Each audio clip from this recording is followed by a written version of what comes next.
బ్రిటన్లో మరో breaking news చూస్తున్నాం. హైదరాబాద్ లో మద్యం తాగి వాహనాలు నడిపే వారిపై ట్రాఫిక్ పోలీసులు ఉక్కుపాదం మోపుతున్నారు. డ్రంక్ అండ్ డ్రైవ్ లో పట్టుబడిన 270 మందికి కోర్టు జైలు శిక్ష విధించింది. అంతేకాకుండా శిక్ష పడిన వారి వివరాలతో వారి కార్యాలయాలకు, విద్యా సంస్థలకు లేఖలు పంపుతున్నట్లుగా పోలీసులు స్పష్టం చేశారు. ఈ చర్య ఇప్పుడు నగరంలో తీవ్ర చర్చనీయాంశంగా మారింది.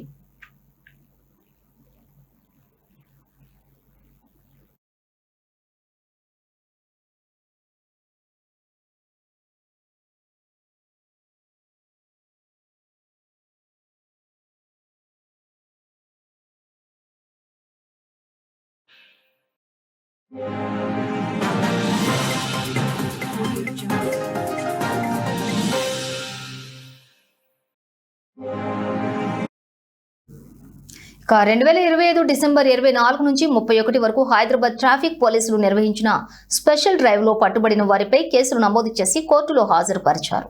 విచారణ జరిపిన న్యాయస్థానం నేరం రుజువు కావడంతో 270 మందికి జైలు శిక్ష విధించింది. ఈ విషయాన్ని Hyderabad traffic joint commissioner of police D Joel Davis గురువారం ఒక ప్రకటనలో తెలిపారు.